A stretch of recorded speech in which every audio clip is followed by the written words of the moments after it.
Hi, I'm Kenny Rice, and thanks for tuning in to this as we get ready for episode 7 of the Horse Racing Show. We taped this show in advance of Santa Anita making the announcement that they have canceled racing and training indefinitely as they continue to evaluate the safety of its main track. This happened after another horse, sadly, the 21st in 10 weeks, had to be humanely destroyed because of an injury related to the track. What's even compounding the frustration of all this is that no one has a definitive answer as exactly what's going on. They've had experts out there looking at the track, people that know about soil samples, people that know about how a track is supposed to function. There's speculation, of course, because they've had an inordinate amount of rain in Southern California this time of year, around 11 inches or so. Possibly that would have something to do with it. That would make sense. What it is doing right now is compounding everything on the road to the Kentucky Derby, because the two top horses, the consensus at least of everyone, the two top horses, Game Winner and Improbable, both trained by Bob Baffert, were supposed to run this weekend in the San Felipe at Santa Anita. That race has been postponed. As you know, time is precious and scheduling is of essence as you get ready for the Kentucky Derby, now less than 2 months away. What he'll do then, we don't know. If the horses will stay in Southern California, try to find another area out there to run in, maybe go to Arkansas or go to New York or to Florida. That's to be determined. But it's a situation that basically is unprecedented. I cannot remember anything like this. So that's the situation at Santa Anita. Some of the things you may hear in the show were taped again before we found out that Santa Anita had closed racing and training for the rest of this week. Enjoy the show.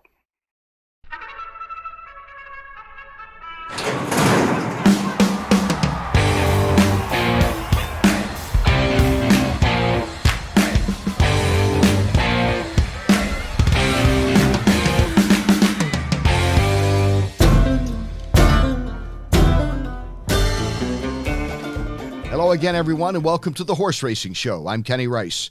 We thank you for your time this week. We have a great show ahead. This, episode 7. It's going fast. Laffit Pincay III will join us. He, of course, of NBC Sports and now a host of Fox Sports. They're generating a lot of interest in a massive coverage of horse race throughout this spring and summer on Fox TV. Laffit will talk about that.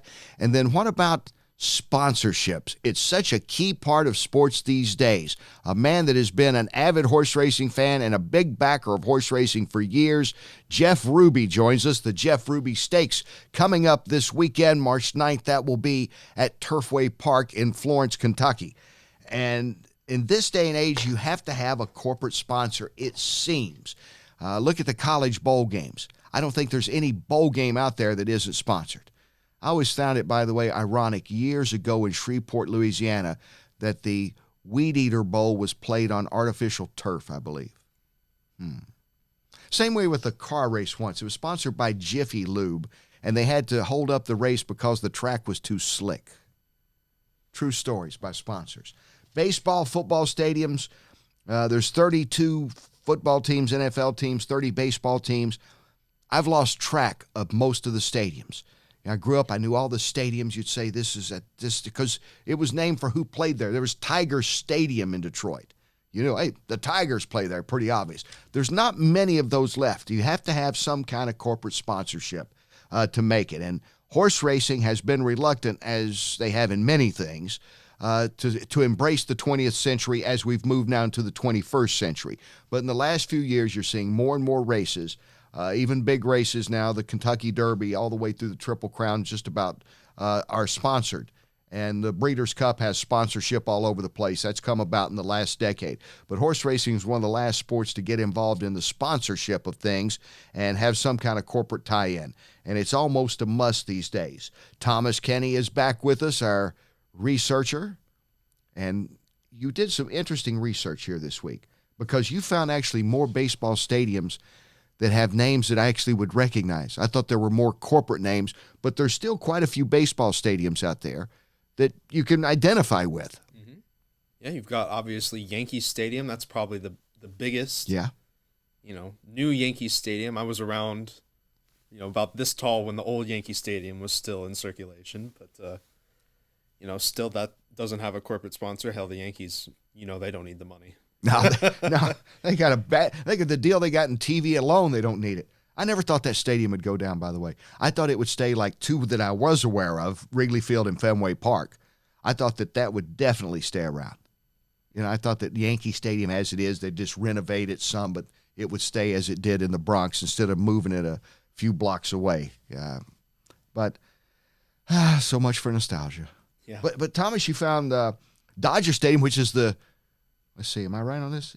I think it's the third oldest stadium now behind Fenway Park and Wrigley Field. Yep. That's crazy, isn't it? Because it's not, you think, well, I guess it's been around since the 60s. Mm-hmm.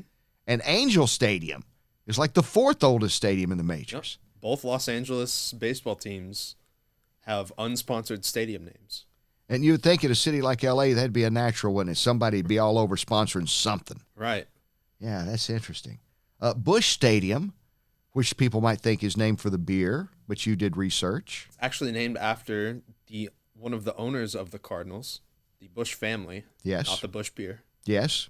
And that's a really nice stadium, by the way. I've been to the new. I was at the old one, and I've been to the new one, and I'm a Cardinals fan, so I would recommend that. Oakland Alameda Coliseum, home of the only place I know where you have an NFL team and a baseball team, Major League Baseball team playing. I believe that's the only one Raiders left. And the Athletics. Yeah. Nobody wants to sponsor that place. They might someday. The Athletics were pretty good a little while back, right? Yeah. Oh, yeah. You know what? It's amazing. That Billy Ball, I mean, for the money they spend, that they stay in contention. They were in contention this year. Mm-hmm. They made a run. Yeah. So, I mean, that's and I think they're going to get a new park. I believe that's right. They're going to get a new park. But in football, there's actually more. When you start telling me some of these, and I started looking, I go, yeah, I got it. I know what this is. Paul Brown Stadium, home of the Bengals. Yep. Cincinnati. Yeah, we know that. Lambeau Field. Yeah, the most famous, I think, is Lambeau Field. Don't Definitely. you? I've never been to a game there. I've been there. I was doing a basketball game up there. I was calling a University of Green Bay, Wisconsin basketball game in the Horizon League several years ago. And it's right next door to Lambeau Field, so I walked over. Okay. Yeah, just so I could say I looked in, and it was just cool. There's something about those places. There's a vibe. There's a reverence, right? Yeah, it really is. You walk in, you go, hey, this place is all right. There's something, the Soldier Field, I called a rugby match one time. USA versus Australian rugby. My one and only rugby call. I guess that says something. I mean, rugby, I didn't know a whole lot about it, but I had a good analyst and had some fun with it. And that was at Soldier Field, so it was pretty cool to be at Soldier Field in Chicago. Yep. But I bet every bowl game sponsored, don't you? I think so, yeah. I can't think. Even the famous ones like the Orange Bowl, they have something attached to it now, right? Yeah. It'll still be the Orange Bowl, but it'll be right. The Outback Steakhouse Orange Bowl, or something like that. They've got so many names in front of it. I guess you have to do that these days. And horse racing has come aboard reluctantly in some circles, out of necessity in most circles. And Jeff Ruby will talk about why he has great stakes and is also named a big horse race after him. Jeff Ruby Stakes. Name the stakes after the stakes? After the stakes. Steaks, Stakes. Wow. Just like we're playing Scrabble. It's just like that. How many points do you get for that one? I don't know. I got to add that up. You had better than me. I hope we don't have to do math. I said no math in this segment, and there won't be. Instead, coming up, and thank you for tuning in today on YouTube. Please like us and subscribe on Facebook at The Horse Racing Show, at horseracing.show.com, and at Horse Racing on Twitter. And we welcome in also those listening at 93.9 The Ville at ESPN Radio in Louisville, Kentucky. So coming up next, Laffit Pincay III, Jeff Ruby later, and of course we'll have our Root and Riddle vet check. And you're listening to or perhaps watching The Horse Racing Show.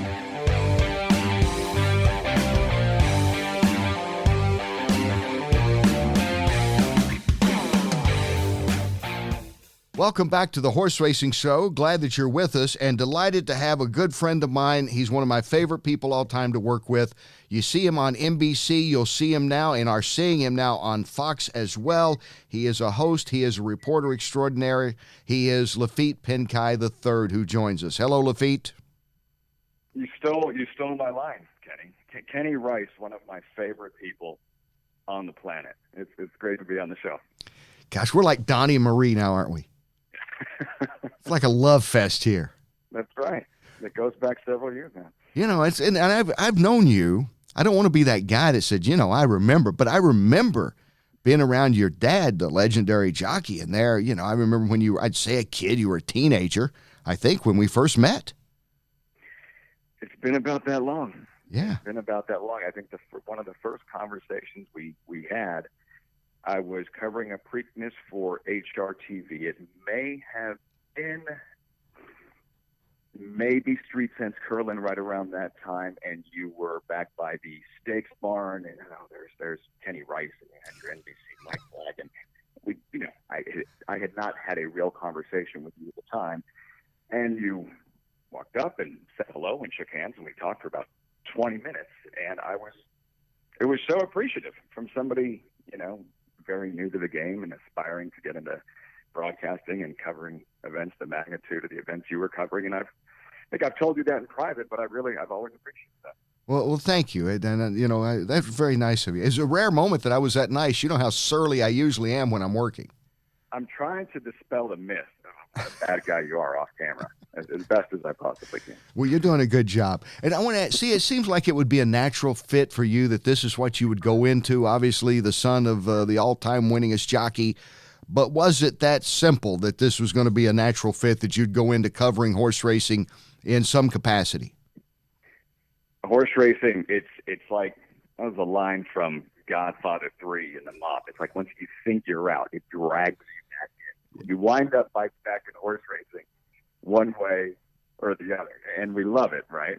Yeah. No, my first job in News 12 in the Bronx was covering mainstream sports. In the early 2000s, it was basketball, baseball, football. There was so much saturated coverage of the Mets and the Yankees and the New York Rangers and the Knicks, Giants, Jets. We focused on a lot of high school and college stuff, and spent a lot of time at Hofstra and Manhattan College and Fordham. So yeah, that was the plan initially. But like I said, it's hard to get out of this industry, but it's an absolute blast to cover, as you know.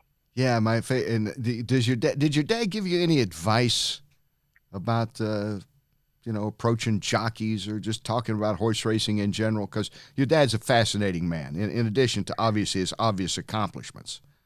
Indirectly, just in conversations, Kenny, that we had, and for him, it was such a struggle because of his weight. He wasn't designed to be a jockey. He jammed a square peg into a round hole for decades.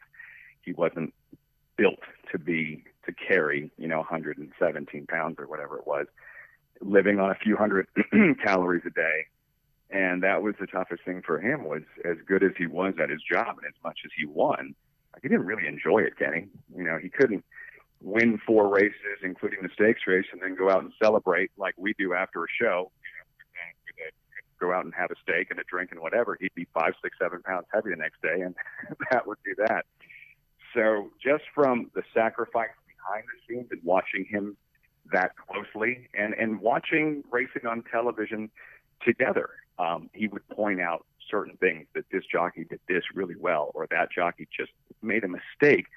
Certain observations that I think made it just a lot easier for me when it came time to talk to a rider after a big race, and some of the questions and some of the observations that seemed a little bit more poignant that I may not have picked up on otherwise. Yeah, that's a great point. And I want to say this about your dad. I remember the first time I saw him, I went back in the jock's room, and he just has the pants on. I think Laffit Pincay Jr. has something like 3%, 4% body fat. He couldn't lose weight. He was just solid muscle. It's insane. I mean, it's amazing how well built he is. You've seen the exercise riders in the morning. I mean, yeah. they're all built, big backs, big arms from harnessing these racehorses. And so working horses became an issue, because the more he exercised, galloped, and worked horses in the morning, or just worked horses, I should say, he would start to put on more muscle and expend more energy. And in the afternoon, not only would he be a little bit, started getting heavier from the added exercise, the equivalent of lifting weights, he was zapped. He was tired. So it was a real tricky thing for him because, as you know, for most riders, if you want to keep riding the good horses, no matter how established you are, you're expected to show up in the morning and work horses. It was trickier for him. The more time he spent there in the mornings, that he knew it was going to pay for it later on in the afternoon. We have similar problem carrying that microphone all the way over on the walkover at the Derby. I feel much stronger by the time I get to the It's a paddock. lot heavier than it looks. It's a lot heavier. It's a tough job, but, somebody's got to do it. Talking with Laffit Pincay III of NBC and now Fox. And I want to mention the Derby because we all we go our separate ways on our reporting at the Derby. We'll catch up sometimes back there near the same barn or something, but you have assignments, I have assignments, Eddie Olczyk, whatever. We're all over the board. Donna Brothers is here and all over the place. But then we all congregate for the walkover. That's like the first time I see you in about 3 or 4 hours. First time I see everybody, we're gathered there to get over for the walkover. And I still tell people that's one of my favorite things is even though there's 160-some thousand people at Churchill Downs for the Derby, once you start that walkover around the track and you start hearing the people and the applause is swelling for the horses and the trainers, that's still one of my favorite things in sports. It's organized chaos, isn't it? Yeah, it is. And you see the women dressed to the nines and the outfit and the hat that they took God knows how many weeks, months, putting together and picking out. And now they are walking on, for example, last year on a sloppy racetrack with their heels in their hands, walking barefoot. It's such a special moment. And what would you estimate? Because I think it's supposed to be, like 17 armbands or something per horse? Yeah. Yes. Like on average, to me, it feels like there's 40, 45 people per horse. It does. It's mob. It does. And, you made a good point about the organized chaos because I think people watching at home, and maybe sometimes the people we work with, they think it's like, post positions like 1, 2, 3, 4, they're going to come in order. They come out however they come out. And it's easy to lose a trainer if you're not really on top of it. You can't lose focus even when some of the 50 people that are hanging over there, you're not even sure how they're associated with the horse wants to talk to you. You got to still focus on your guy because your guy can slip away pretty fast. If you can find him, there's that sense, that panic, that rapid heartbeat when the horses start walking over and you haven't found your guy. Yeah. Even if it's been confirmed or not. Did you interview Keith DeSormo with Exaggerator? Yes, I'm glad you brought that up. So this is what I remember about that show. He has Exaggerator. He's the second choice in the Derby that particular year behind Nyquist. And if memory serves, he was like the last guy. Forget about trainer, like the last guy who arrived in that gauntlet to make the walkover. And just the chatter I was hearing in my earpiece from the truck, has Kenny found Keith yet? 100 times in a 7-8 minute period. Yeah, that was a long, it was probably about 5-7 minute range. It seemed like it was about an hour and a half because I'm sitting there and one of the stewards came up to me. They organized over there and they're checking the horses and making sure everybody's walking out. And one of them came up to me and said, "Are you walking with DeSormo?" And I said, "Yeah." He said, "Where is he?" I said, "Great question. I wish I knew." And as you know, stepped out of the shed. That's Keith. That's just Keith. He came out. I said, "Where have you been?" He said, "You miss me?" And then he slaps me on the back, and he's just so laid back. And that was his first Derby as a trainer. I think it was.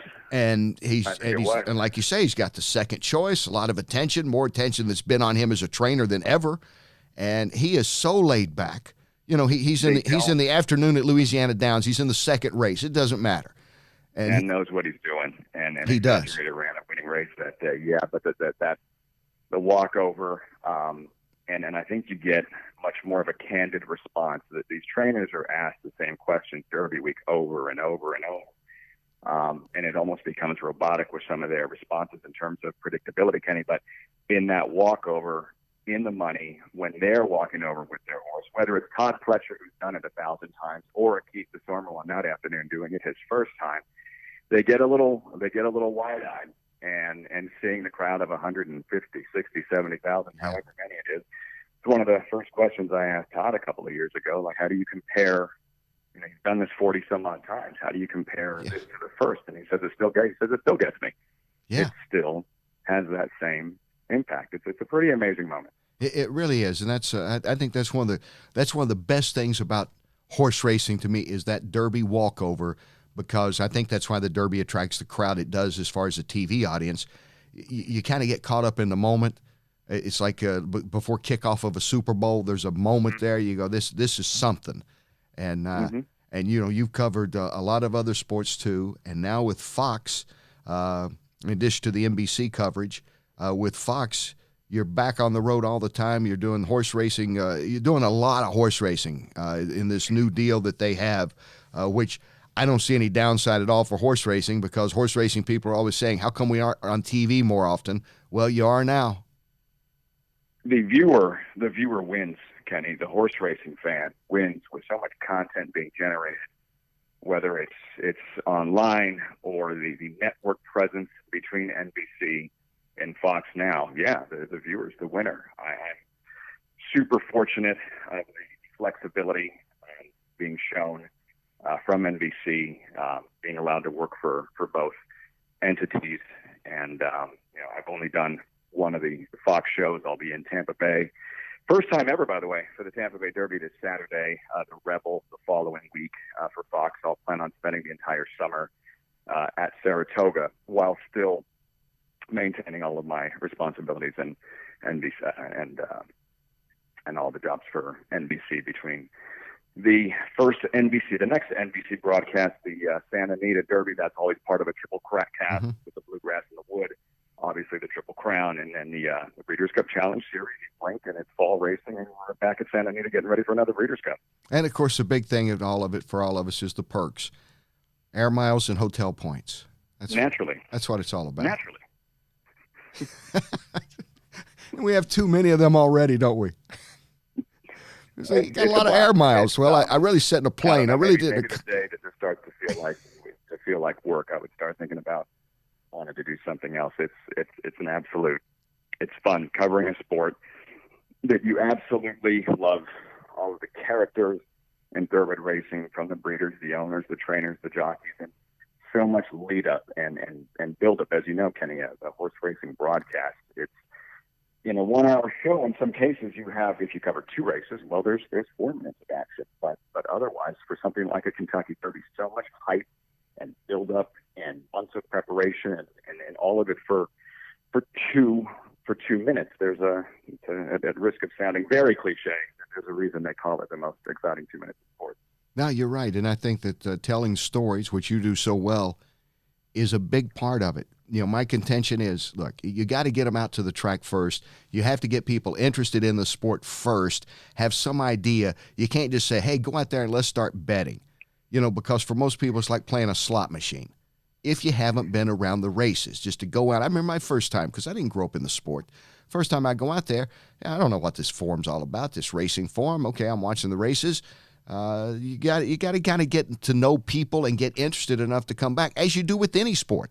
That's why you can't explain the infield fly rule until you see baseball. You just have to watch it, and then you get it. You couldn't be more right in terms of introducing somebody who's been to the racetrack to the sport. You can try and market the racehorses. Unfortunately, our superstars, the shelf life is limited. By the time someone who doesn't necessarily follow horse racing on a weekly basis learns who Justify is, well, he just won a Kentucky Derby. You get him for 2 more starts, and then they're retired, and then you're back to zero as an industry trying to reintroduce a new superstar, the next phenom, to the audience. You don't have Tom Brady playing for 20 years. So I think that the approach, and part of the reason why more network coverage is so vital and so important, and something that we do together, Kenny, at NBC, and certainly part of the Fox coverage, is exposing an audience to here's the experience. Here's what a day at the racetrack feels like. Yeah. Because the truth is, the next time I take somebody to the racetrack for a first time on a big day, and they say they don't want to come back or didn't have a good time, we'll be the first. Yeah. I think that's the proper approach. You don't just hand somebody a racing form. It can be very intimidating. It's hieroglyphs. But don't worry about the betting. Just have a fun day at the racetrack. And most people, it's when can we come back? When's the next big day? Yeah, that's exactly right, and that's what it should be. Fun. Sports should be fun, And you know that as one of the best baseball minds out there that's not covering baseball all the time. Laffit and I actually have been to a Dodgers game together. And, That's right.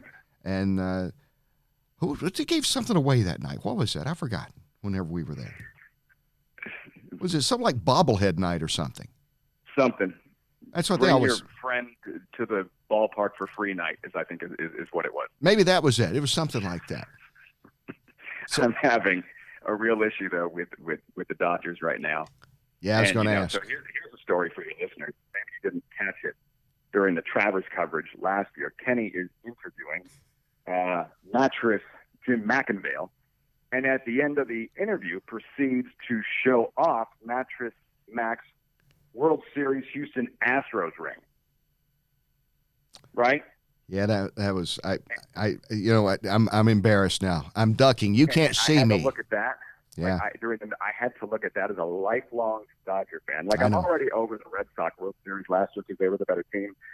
The Astro lost. That one will stick with me for a long time. And I don't know. What do you Bryce Harper, 13 years, Kenny, $330 million. Didn't bother. The Dodgers didn't get their hands on Harper. The one that I thought Arenado was where they'd spend the big money next year. And I was surprised and very disappointed when he re-signed with Colorado. Yeah, I'm sorry about the Mattress Mac Big Diamond thing there, by the way. That ring was gigantic, though. I'm telling you, I don't think any of the players had a ring that big, and he was really proud of it. And we were talking about the benevolent gesture he'd made to the city of Houston, after the flood and all. And yes, and I knew my friend Laffit Pincay III, as avid a Dodger fan as I know, and we both know John T-Bone Shelby, who played center field on the '88 championship team. Yes. Yeah, and there I was. Everybody likes to hit me with these Dodger blow darts. We had Breeders' Cup day after the Dodgers lost in Game 7 to the Astros. Before last I remember we were out we were in Del Mar. Yeah, we're in Del Mar and we're covering the Breeders. Here comes the Breeders' Cup Sprint. I don't remember who it was. They were showing Imperial Hint, who's this described as a tiny rocket ship. He's like this really small racehorse, but he's really fast and really talented. And somebody says he's kind of the Jose Altuve of thoroughbred racing. I'm like, really? It hasn't been 24 hours. Too soon. I didn't speak about that. I never brought that up. It was almost a year later at the Travers last year before I ever even broached the subject of that Astros-Dodgers World Series, my friend. In your presence, you're clear. At least. You're off the hit list. I like you. Yeah, thank you. Do you have a favorite Dodger player of all time? All time. Yeah, it's pretty big Fernando Valenzuela fan growing up. Yeah. It was a short period of time, but I was watching on television and still don't remember how exciting it was watching Kirk Gibson take Dennis Eckersley with that backdoor slider in Game 1 of the '88 World Series. So even though he wasn't there a long time, Kirk Gibson will always hold a special place in all of Dodger fans' hearts. Orel Hershiser. Yeah. And now I'm a huge Clayton Kershaw fan, and I think going back to that 17 World Series, watching him give up a 3-run lead and a 4-run lead in Game 5, that one kind of made it personal. As big as a Kershaw fan as I am. Yeah, that was tough to watch, and I rooted for them because of your friendship and because I'm John Shelby. I was rooting for the Dodgers, even though John's no longer with the organization, well removed. But yeah, that was a tough one. I hate to see that the best guys don't get their moment.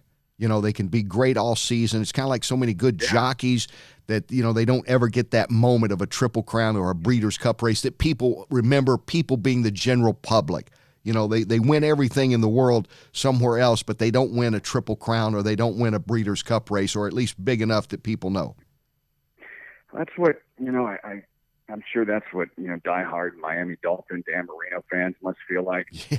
I think back to the 13 Derby we covered, Kenny, and Shug McGaughey winning with Orb. And here he is back in the mix, just having won with Code of Honor in the Fountain of Youth. But what I remember about that Derby is how popular of a Derby win it was, and how everybody, even the Dallas Stewarts who had Golden Soul run second that year, and Fletcher was revolutionary. Even the other trainers who saddled horses who competed and lost could not have been happier for Shug McGaughey. And who knows, maybe we're going down that road again. Well, we mentioned Code of Honor. Big week coming up this March 9th weekend, and you mentioned the races all over, coast-to-coast races.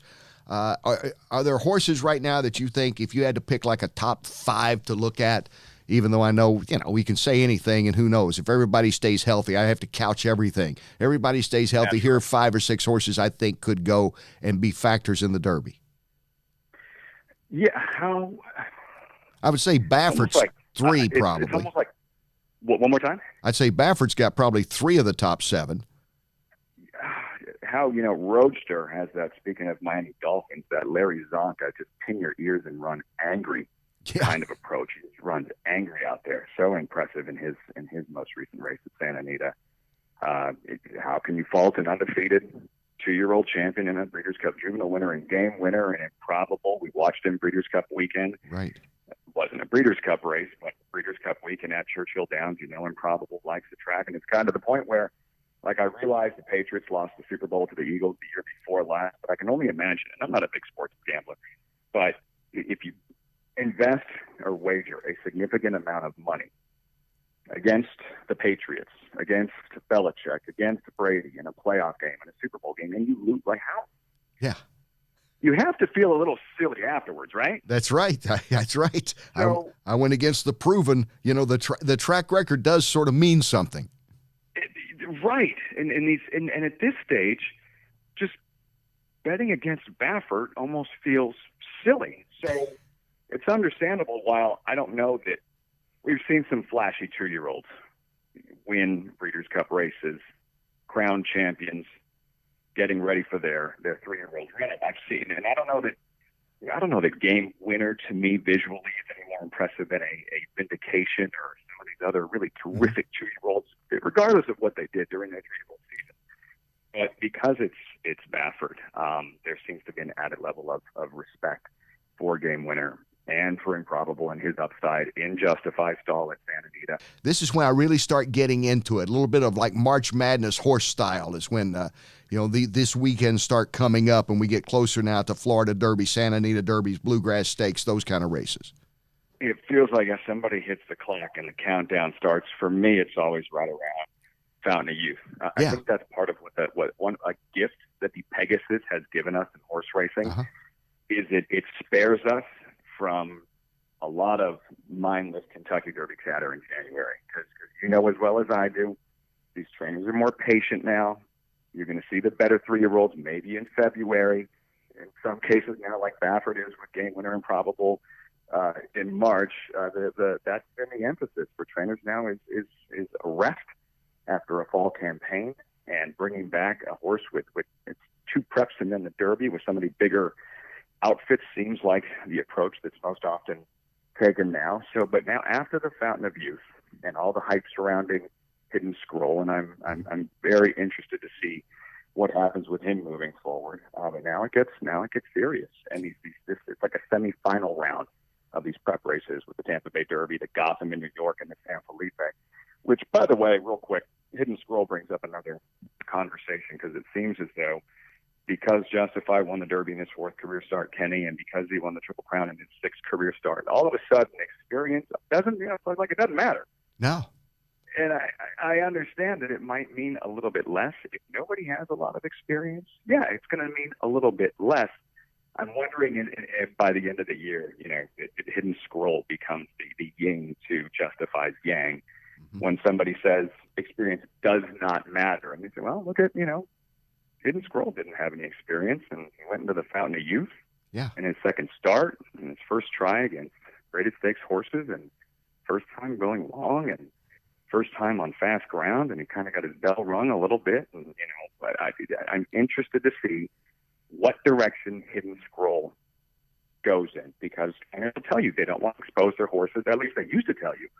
Don't want to do too much too soon. If they have a bad experience, mentally it could set them back. That's a really tough race Hidden Scroll is coming out of. I mean, he got caught up in that blistering pace duel. It could have, is there any shell shock? We'll see. I'm very interested to see what goes on with it. That's a great point, and like you say, that's been the biggest change to me is the training methods over the last. Well, I mean, going back, I remember like Barbaro. You can't, Big Brown. You can't be doing this and winning. Animal Kingdom. He's a grass horse. I mean, it's you just got to forget it now. I mean, kind of almost look at how they're training up to it. I do, and it really has thrown things. I think for Well, not for a loop, but it's made it interesting, more interesting than saying, well, if you remember the old days, if you didn't have 4 or 5 races, what's wrong with your horse? You know, the horse isn't ready. That was as a 2-year-old, if a 2-year-old didn't run 7, 8, 9, well, what's wrong with him? Yeah. I mean, this is going back a long time. A little bit more recently, the Florida Derby, many might not remember that Florida Derby was not a final prep race. It was in that, let's call it the semifinal round. Yeah. Like we have coming up this weekend. Horses would run in the Florida Derby and then go to the Bluegrass or the Wood Memorial. It used to be 3 weeks out from the Kentucky Derby. That's right. I mean, the Bluegrass used to be 9. It was on a Thursday. I remember when it was on a Thursday. That's the first one I ever saw. I was in college and I went to it. It was on a Thursday. I cut a class early and went out to Keeneland. A Thursday, in between 9 days in between the Bluegrass and the Derby. So I think that the Stronach Group, and at the time Magna, they wanted they had the Santa Anita Derby out west, but they wanted the Florida Derby to be a final prep, a marquee event before the Kentucky Derby. 5 weeks out, 35 days. That's no man's land. Yeah, because you don't want to squeeze in another prep in between 35 days in the Derby. Like, how is this possibly? The Florida Derby trainer is going to avoid it because it's in what we consider to be no man's land. And as good as Barbaro was, and you remember Barbaro, he went from the Holy Bull and he didn't run on the Fountain of Youth. That's right. No, we're just going to run in the Florida Derby, 5 weeks Kentucky Derby. We thought he was insane. Yeah. And it wasn't until he did it and did it so impressively, all of a sudden, maybe it does work. And now over the last, 15 or so years, the Florida Derby and that 5-week window has been so incredibly productive. Laffit Pincay, great friend. Thank you for your time. I'll be watching this weekend on Fox, and I will see you soon at the Derby. Looking forward to it, Kenny. I'm sorry we couldn't Skype. I was hoping to show you some cool tattoos. What was it, scars that Gary Stevens showed you? Yeah, Gary was. But, maybe next time. Well, I was hoping, I'd see the scars, I thought maybe you'd have some dogs or animals running in your backyard. That's always fun. We always like to mix it up. Next time, go to Gary's house and Skype us, okay? Yeah, going back to a topic we touched on earlier, organized chaos. I love it. Much like this show. If you thank you for watching it, you can tell we just do it.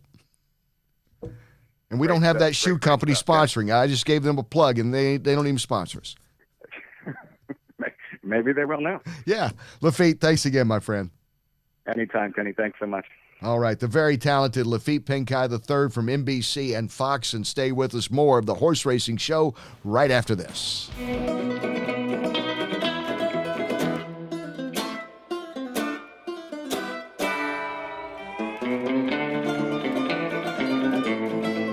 Welcome back to the Horse Racing Show. I'm Kenny Rice. We're glad that you're tuned in. It is time now for our Rude and Riddle. As I point to it, for those of you who are watching us on YouTube, it's time for our vet check, and we're delighted to always have the vets come in each week and hopefully give you a little more information. Even if you're a diehard fan, I think you probably learn a little bit. And Dr. Rolf Embertson is here today to help us out. He is one of the 6 surgeons at Rude and Riddle Hospitals. And at one time, Dr. Embertson, you were the only surgeon, I believe, in 1986? That is true. Did you sleep? Actually, in the spring, not much. Honestly, it was a little tough, and it'd be hard to find somebody that would want to do that now. But so our practice, the hospital actually opened its doors in March 1986, about 33 years ago, something like that. And I was young enough and naive enough, 31 years old at the time, to take this job. Essentially, I was on call all the time. Yeah, just on call all the time. But I loved it. It was a good job. It's what I had trained to do. I was at Ohio State University before that. Actually, truth be known, the Rude and Riddle got my name through Larry Bramlage. They tried to hire Larry first, right? And Larry decided to stay at Ohio State and gave him my name. And I ended up down here and haven't looked back. I mean, it's been a hell of a ride. It's great. So what we've done is that we've built, though, for about 3.5 years, it was just me. And then we actually were able to talk Bramlage into coming down from Ohio State in 1989, which obviously stepped us up a lot, especially orthopedic-wise. And then we've hired some others. Dr. Hopper in late 90s, Dr. Ruggles, I think he was on your show earlier. I think he came in like 2000. Brett Woody came in 2004. One of our surgeons actually does mostly imaging now. She passed her surgery boards. When I say surgeons, we've gone through surgical training after veterinary school. So it's a little bit like the human field, where you've got another 4, sometimes 5 years of training before you take this test to get board certified in whatever specialty it is. And so then, and another guy that has been doing actually a lot of racehorse stuff is Wes Sutter. He just joined our practice this year. So actually in Lexington, I guess there's six or seven of us boarded surgeons right now. And this is getting to be the busy time of year for you as we are getting now into the spring. And Dr. Embertson, I want to talk about especially the most important thing for humans and horses is the ability to breathe. There you go. And you don't have that. You don't have that lung capacity. You can't take in that oxygen. That's all I know. That's my medical expertise. How's that? That's all I got. And so many times we talk about airway surgeries and with race horses and flipping pallets and all this.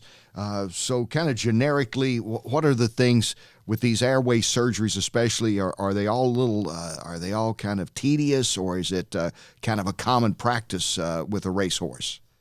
Well, there's different conditions that can occur that affect them differently. But the thing you're after is if some part of some tissue, arytenoid cartilage or the soft palate, the epiglottis is collapsing into the airway, it shuts off airflow. And these guys need all the gas they can get. If you're going to a racehorse or any kind of athlete that's truly going as fast as they can go, they need all the air they can get. So, for instance, paralyzed arytenoid or paralyzed flapper, oftentimes called, that will sometimes collapse. If it becomes paralyzed, they can't hold it out of the airway. And so one side works, and it's almost always the left side that collapses. But if that gets sucked into the airway, it'll shut off half their air supply. It's just like, you can't press down on the gas pedal hard enough. There's just nothing there. Right. So that shuts them down. And a lot of times you'll see some horses that can get around maybe 5 furlongs or something like that. And then that muscle that's pulling it out of the airway just quits. It's just too weak, gives it up. And you'll see them quit and stretch, 6 furlongs, something like that. So that's for the arytenoid. And we can talk a little bit more about that. The soft palate displacing, normally the horse is an obligate nasal breather, right? They're most efficient breathing through their nose.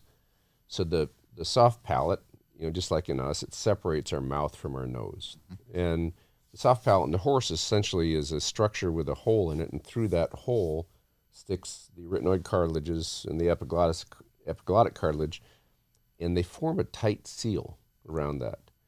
And that keeps them breathing through their nose. So if a horse flips its palate or displaces, that soft palate comes up above this epiglottic cartilage, and now the horse is trying to breathe partly through the mouth, partly through the nose, and when they're exhaling, the back edge of that palate, just like us snoring, that's how we make the snoring noise, right, will make this fluttering noise, and you can actually hear that. But it obstructs the airflow going out also. So that's another way to obstruct airflow. Sometimes tissue from underneath the epiglottic cartilage will come up over the epiglottic cartilage and entrap it. And that also can obstruct airflow, so they're not getting enough air. So there's several things that can happen. The key is to figure out what exactly it is that's happening and then fix that problem. Yeah. So Is it fairly easy to understand that now? I mean, can the trainer come to you or call you on the phone and say, Dr. Embertson, I've noticed when he comes back from the track, when he just had his morning gallop or something, that he's breathing a little funny. Is it that easy to detect for somebody that's been around horses for a while that's not a veterinarian? Yeah, the trainers know. Yeah. There's typical noises that are made when they flip the palate. And in fact, it's really important sometimes to figure out, especially with a displacing palate, of what the trainer is hearing or seeing, because a lot of times those horses, when you scope them, look normal. Mm-hmm. It's a dynamic event, right?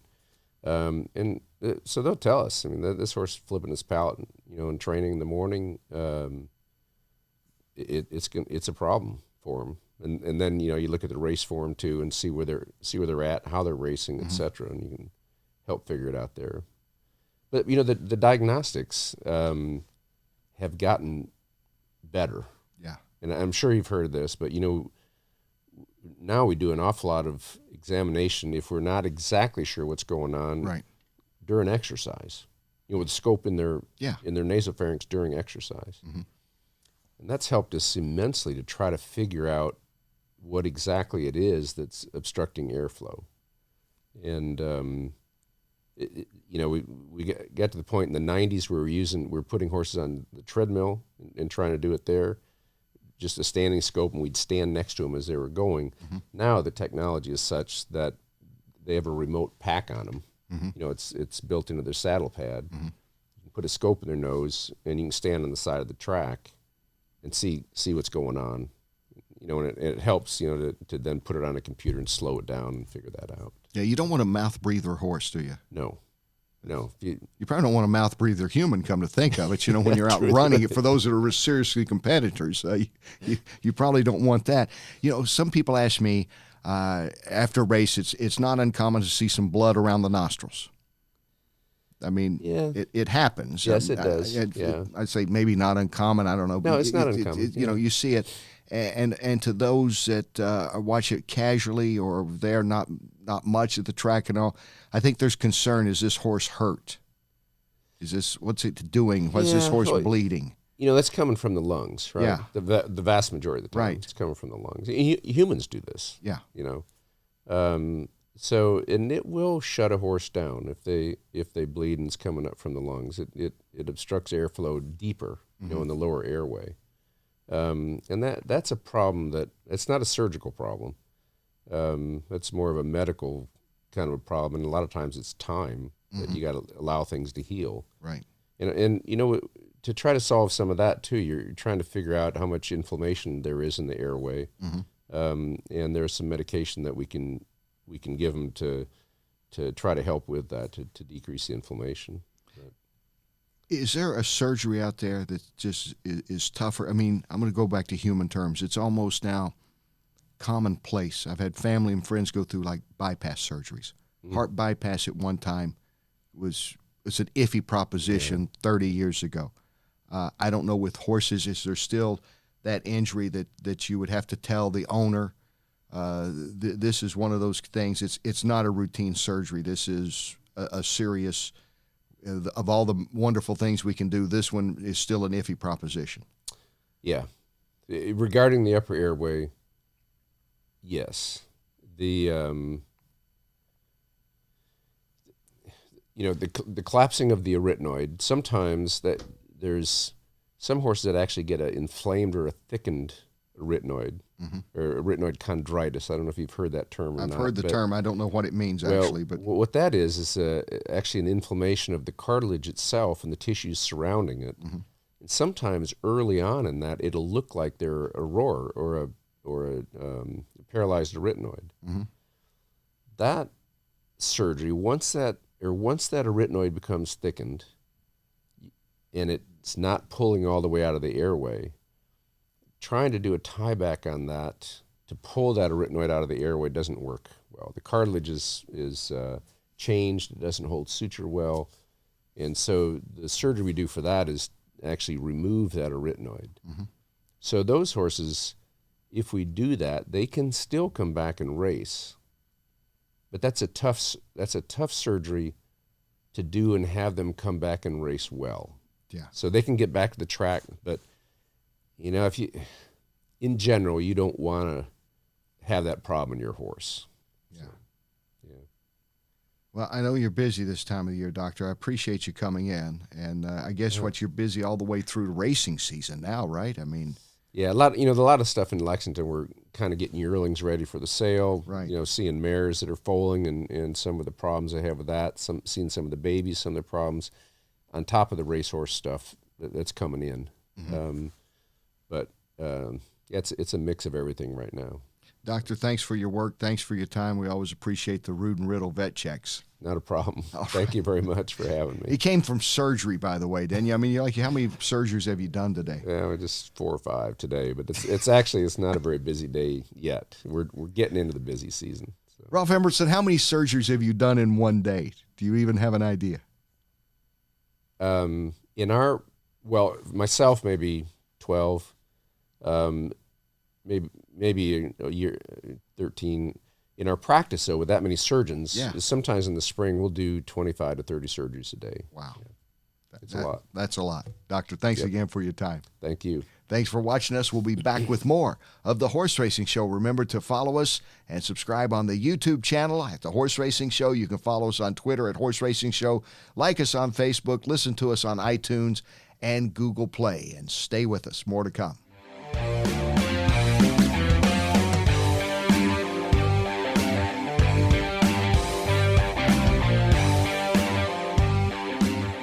Welcome back to the Horse Racing Show. I'm Kenny Rice. We're glad that you're with us. We had talked earlier about the importance of having sponsorship in any sport right now, from Major League Baseball through the NFL, and horse racing late to the game, but in the last decade, things have changed.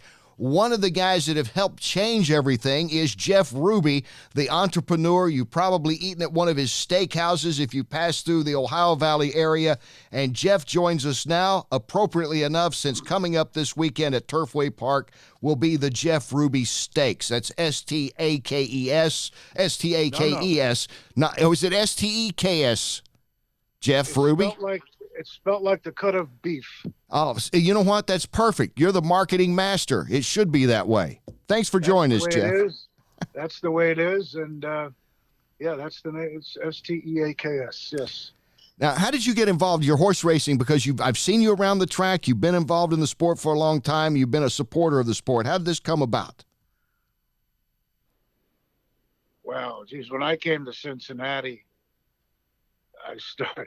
I was an assistant manager at Holiday Inn in Fort Mitchell, Kentucky, and a trainer would come in the bar all the time, and we became friends.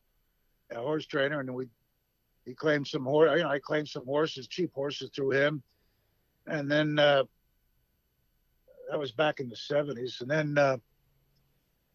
then I bought a couple of horses with Chris Collinsworth and Turk Schonert, who just passed away, the quarterback for the Bengals, and we used to run around together, and we claimed some horses there, and then bought a horse and all that kind of stuff.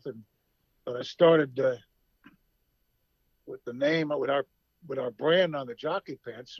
Mike Smith wanted to, and some of the other jockeys they wanted to wear my pants, the jockey pants. That I didn't have jockey pants, but they wanted put our brand on there, Jeff Ruby Steaks. I said, well, I can't afford that. Actually, it began in the jockey room right before the Derby, when Dodge Ram Trucks was sponsoring the Derby, and all the jockeys had those Ram logos, Ram Trucks. I remember. I said, well, I'm not big. I can't afford something like that. They were paying, but I certainly, and they said, we don't want any money. We do it just because we love your restaurant. That's how the whole thing started. Is that right? Because I know there was reluctance for some of the Jockey Guild and even horse racing. They didn't want anything on any of the jockeys' pants at one time, did they? At Churchill Downs, it wasn't allowed. It was not allowed. Now, the reason it was on the Derby is because Ram Trucks was sponsoring the Derby. Yeah. They were paying them, a lot of money to be, one of the sponsors. And Yum Brands has sponsored the Derby and others. But they didn't allow it.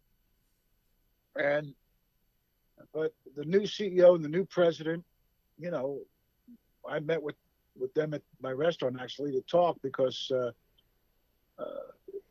they had an issue with jockeys, so anyway, what I was doing was, I said, listen, I'm giving the money.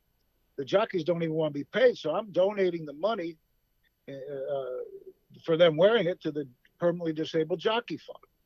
And, when those jockeys are personally disabled, they don't get anything either. Right. it's not like a major league sport jockeys. They don't really have the union. They don't have protection. They don't make the money. They don't get the recognition and blah, blah, blah. But we went down to Del Mar for the opening day, and I presented a check for $35,000 to the, permanent disabled jockey. But so I was doing that for a while, and Mike he came up with it on a cocktail napkin in one of my restaurants, or whatever, talking about it, writing something down. And then Garrett Gomez was one too. And then, and of course he passed away, and Joe Talamo, then Darrell Hare, who's a former jockey and involved with the Jockey Guild. He was, one of the leading guys in the Jockey Guild. Yeah. Great guy. Knows all, Mike and them. So he handled getting all this done. And we were going to try to get in time for the Preakness that year when it was already too late for the Derby. And, but it took time and everything else. And eventually we started doing it.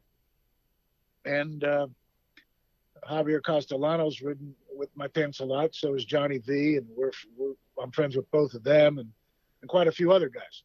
But Mike and Joe are my everyday guys. And there was a jockey at Golden Gate. I'm watching TVG the other day, and there's a jockey I don't even know, never heard of, got my pants on. You're saying Jeff Ruby's Stakes, and you don't even know the guy.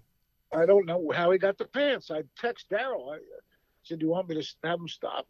I said, "No. I mean, it's out in wine country. That's good advertising for us at Golden Gate." And then he won the race the next day, and I forget his name, but. So I don't know how he got the pants or why he was doing it, but I'm not complaining. It was, free advertising. And Sunday I looked and he didn't have them on Sunday. So I don't know if they got dirty or whatever, but but there's a lot of jockeys that, in the Belmont 3 years ago, I had already had the winner with Always Dreaming with Johnny V, the Derby. And then I had Cloud Computing with Javier Castellano in the Preakness, and now in the Belmont, I had all 9 horses. So I won the Triple Crown before the race. Whenever I felt like Tom Brady before the Super Bowl, where I already knew I'm going to win. So we won that race. It didn't matter who won. It was Taplets or something, that horse. Yeah, that's right. Tappert, yeah. Tappert. And then the paper came out, and they showed the first 4 finishers, and all 4 of them have got my brand all over the place. And that's happened before, actually. So we were the first sponsor ever to win a Triple Crown. We were the first sponsor ever to win an Oaks and Derby in the same year. And I think Mike won the Oaks that year, and Johnny V won the Derby. And so it's been a lot of fun. And it's good relationships. The jockeys are great guys. Drayden Van Dyke. There's so many of them. They're great guys. The Ortiz brothers and all those guys they're good guys. And for guys that aren't really, let's say, real big, they like a good steak. I mean, I've been to your place. I've seen them at your steakhouse. Oh, they eat. Yeah, some of them can eat pretty well. Yeah. Oh, yeah. They eat. Yeah. I would say, Jeff, that you probably have. There's probably more of the jockey pants. I haven't done a count of this, but just in all the major races I cover, I see Jeff Ruby Stakes on the side of more jockey pants than any other brand out there. I'd say you probably almost have cornered the market, is my guess. Not really, but there's some huge companies that do it that have a lot more money than me, and pay a lot more money than I can pay. But we got Mike. And we had Justify, and we had won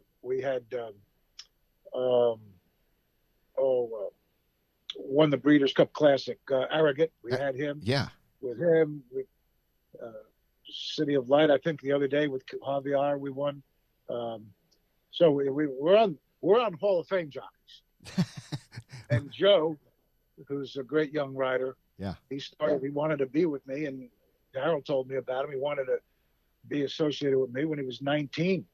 So we got hooked up with him, and he's a great ambassador for us. And they're good guys. And the trainers, Bob Baffert and Doug O'Neill and Kelly Breen, they're friends of mine, and some others, and Chad Brown, and But yeah, so it's good. It's good.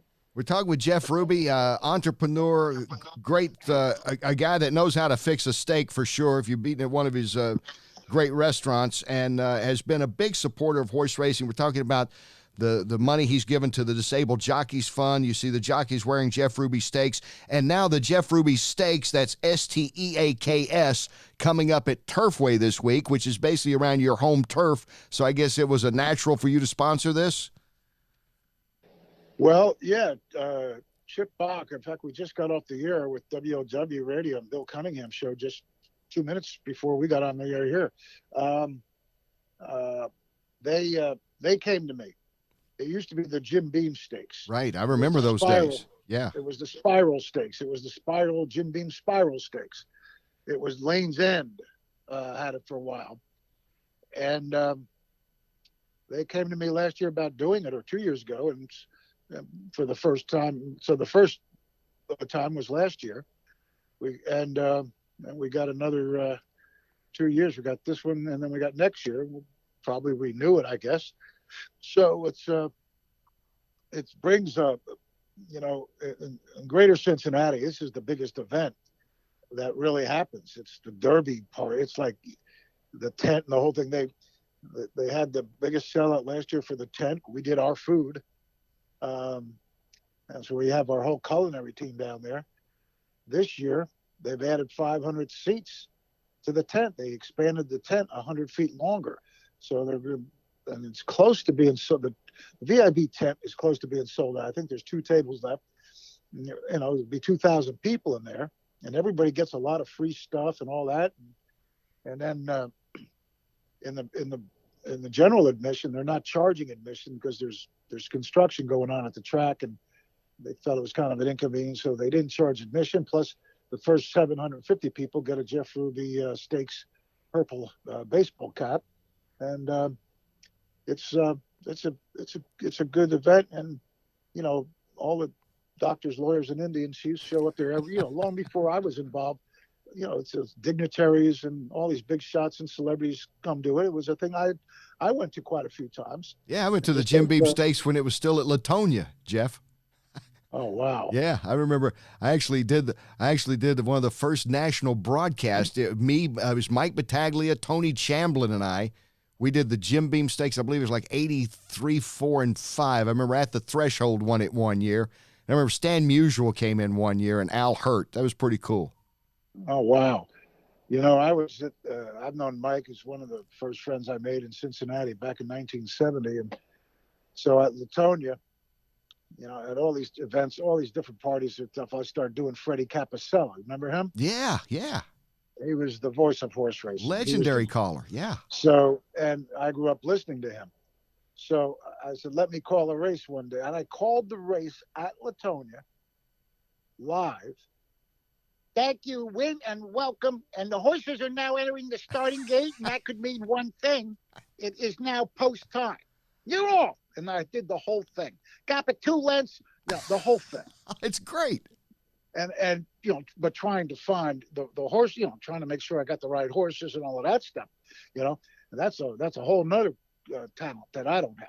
But I used to do it years and years ago. It's Jiper, and here comes Dr. Fager, now gets the lead, and Damascus third, and carry back, and I did all those horses. Oh, yeah. I did all those horses. And I remember I played football in high school, and everybody, so you had your own practice jerseys back then. So I just had a white sweatshirt, not jersey, it was a sweatshirt. Yeah. And my hero as a 15-year-old freshman was Kelso, the horse. So with magic marker, I wrote Kelso on the back of my practice jersey at Neptune High School in New Jersey for football. Kelso. People say, who the hell's Kelso? I said, he's the greatest horse who won the most money, and he was my favorite horse. He was my hero. My hero was a horse. My sports hero was a freaking horse. And then I fell in love with Dr. Fager, with his speed and everything. and then they bring in a rabbit to run with them, so that it would run them to the ground, so that some other horse could win. So somebody would enter a horse called Head of R, some horse that could run fast for 3 furlongs, but they had another horse in the race that they wanted to win. But to beat Dr. Fager, you had to get a rabbit to run against him. Otherwise, he'd set a slow pace. I remember all those horses, you know. This is just a natural thing for you then to keep Buck your horse Passer. racing. Yeah. I got Louisville, and we're doing it in Lexington. We opened in Lexington in April. And I don't know if you saw, but I've got these fantasy decade horse race charts up on the wall there.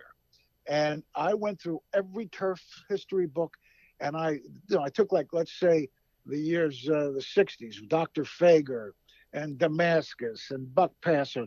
And even before that, when I don't remember, but I certainly looked it up and researched it all with Bold Ruler and, all those horses. But the 60s, so then I would put who would be the jockey, and if they all ran against each other, what would be the odds? And then I pick a track that they were at, and this was the whole 40 feet long of these things along the ceiling, and we're doing it in Lexington too. So, and then we got, later on the 80s and the 90s and whatever. So we got some, Seattle Slew, we got the Secretariat thing. And then I would talk to Mike. I said, Mike, here's my odds. What do you think? This horse would be favored over that one or whatever, I mean, we had Seabiscuit up there from the previous, history. Yeah. So you got Seabiscuit running against, I don't know, whoever, but we had all and then who would the jockey be? Then I had a problem though. There were some jockeys that rode both horses, so I had to find out what other jockey ever rode the other horse, because he can't be on both horses. And Manny Caza and Johnny Jorge Velasquez, Yeah. all back to those days, and the horse that rode Kelso and Carryback and those Caza, Manuel, all these guys. I had them all because I remember them all. Wow. So this is a natural. You're just continuing your passion from when you were that football playing kid in Jersey wearing Kelso on your back. Yeah, and I actually worked at Monmouth Park one summer when I was going to college. But in the summer, I worked at Monmouth Park for HMS. I did all the catering there back then. And I worked one summer there. I would play hooky and go to I booked the 63 Derby. I was 63. I'm 15 years old. And I booked it. So these kids wanted to bet on the Derby. And they didn't know what this is Jersey. So it's not like they all, this is the Jersey Shore. I said, listen, there's a thing called the Kentucky Derby going to be Saturday. Okay. Pick a horse. You give me $2. And if that horse wins, whatever it pays, you get that money. So everyone, and I think Never Ben was in the race and there were some good horses. And a horse called Chateauguay wins. Yes. Chateauguay was a long shot. I think it was 15-1 or something. Uh-huh.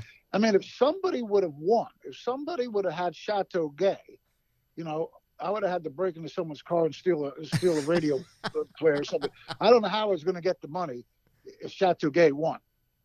Okay, and if somebody bet on Chateauguay, so Chateauguay won. Nobody had it, and I kept all the money because everyone. I was the bank. I was the house, and everyone bet on favorites and other horses or names they like, and I figured, if one person wins, the other people are all going to lose. No, not anybody's going to.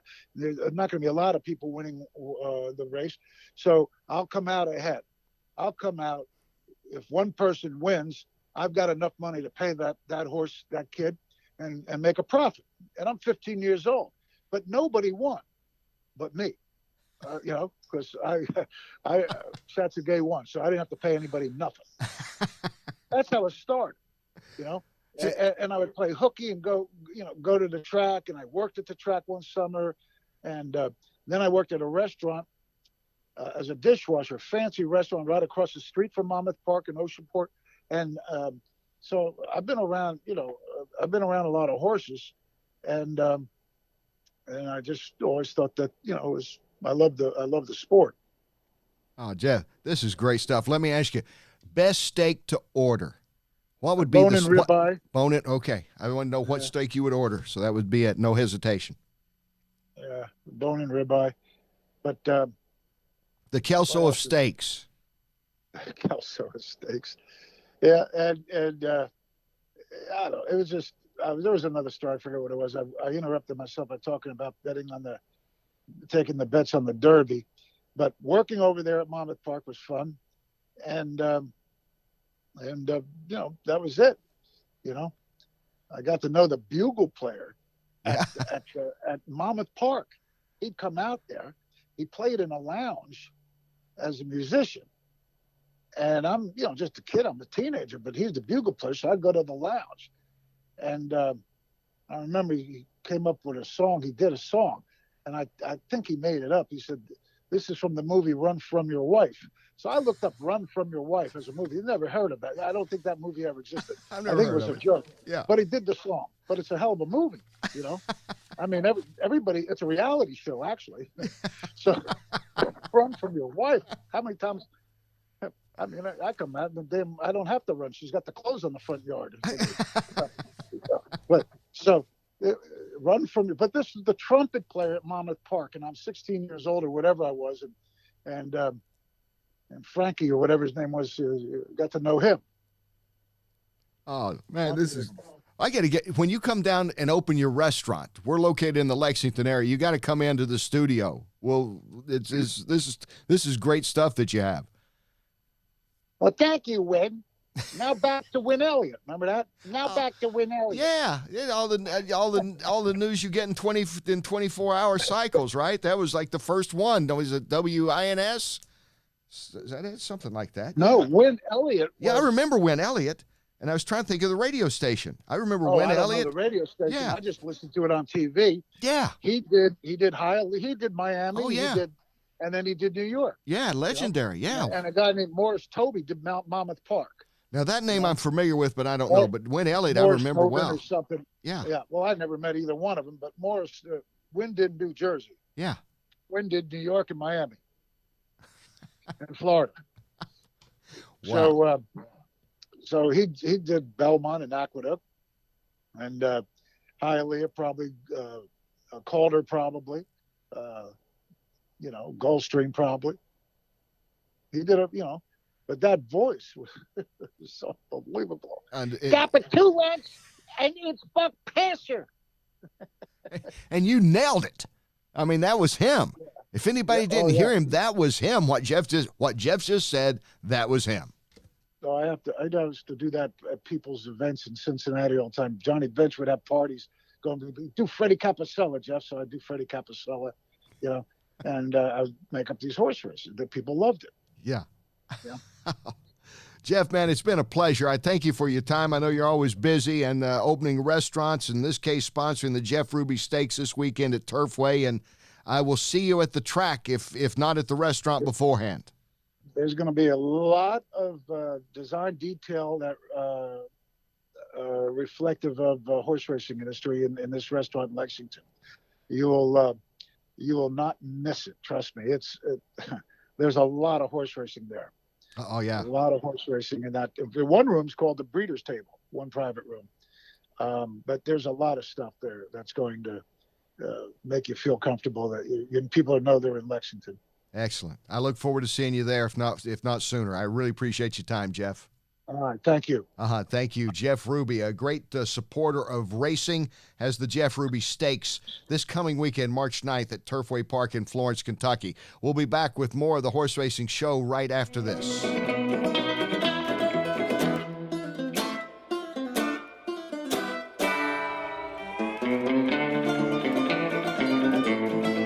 And welcome back in. Thanks for being with us again today on the Horse Racing Show. Thank you for listening to us in Louisville. Glad to be up there, my friend Drew Diener and everyone there at the Ville in Louisville, 93.9, as well as if you watch us on the YouTube channel, like and subscribe, like Thomas Kenny, our researcher, does. Do you like and subscribe us, Tom? Absolutely. All right. Thank you. I was counting on you. And what have we learned about bone-in ribeye is the steak to get according to Jeff Ruby? Yep. We didn't get a horse pick because we didn't have time. That's all right. Yeah. When it comes to, we're sure about steaks, aren't we? Absolutely. Horse racing picks, we don't know. But an interesting one, you can obviously send us stuff at Twitter as well or on Facebook if you have a question. at the Horse Racing Show or at Horse Racing Show on Twitter, the Horse Racing Show on Facebook. Is that right? That's right. Okay, thank you for helping me on that. Brian Malloy, I know you, Brian, sent in a question. Good one. What do you think of Spinoff? Yeah, he won down there at Tampa Bay Downs allowance race. He is following the same Derby path as Always Dreaming for Pletcher, ? And, of course, he's by hard spun out of the Gone West mare, Zaftig. Brian, that's a great question, and Todd Pletcher's involved, and you always pay attention. Like when Baffert's got a horse on the trail or when Pletcher's got a horse on the trail, you pay attention, especially Always Dreaming, who won the Kentucky Derby for him, and Spinoff, who was looking really good last year, had a setback, an injury, comes back this year. He's won 2 out of 3, right, Thomas? That's right. And third place in another. Yeah, and third in another, and blew him away down there in that allowance at Tampa Bay. I think he was 11 3/4 lengths. Yeah, 11 3/4 lengths. Johnny Velasquez riding, and he's like looking over his shoulder. He's looking up in the stands. He probably ordered a cheeseburger on the way down the stretch. I mean, it was a blowout victory. I think the plan is that Todd's going to pace, bring him along, and I believe he'll have him ready for the Derby. If you looked at an outside shot, I think he would be it right now. I think Spinoff would be the outside shot. He would be, say, if you were seeding him, he'd be like the number 7 or 8 seed. He would be the Loyola of Chicago, as they were in the Final Four last year. What do you think? Do you like that analogy? That's pretty good. Yeah, I think he would probably be something like that. I mean, he's known, but he's still green. Only 3 races. Again, the injury last year, some surgery. They got him back on the track. He looked great. And I think in that top 10 list right now would be, yeah, I think Spinoff based on that. He certainly has the potential. Potential is a dangerous word, though, isn't it?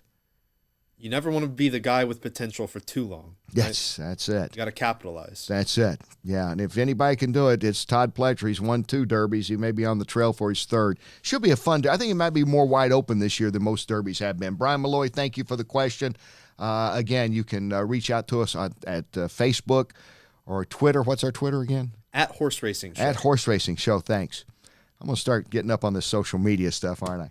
I can be your guy if you don't want to mess with it. Well, that's why you're here, Thomas. Thank you, Thomas Kenny. Thank you, Ben Chaffins, in there on bass and on lead guitar again, as always, is Scott Hall. I was waiting to hear a little riff, but I didn't hear anything, Scott. Okay. Here's your riff. I'm here. Okay, thank you. Thank you for the enthusiasm. Thank you for watching this week. Thanks to the guests.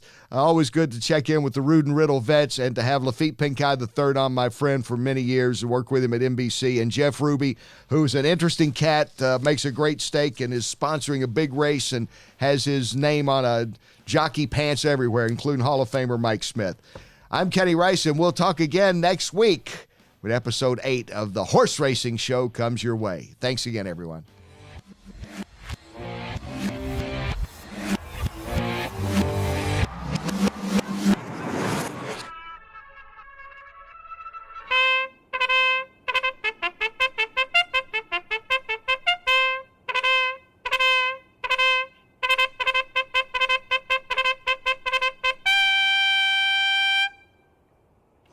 What?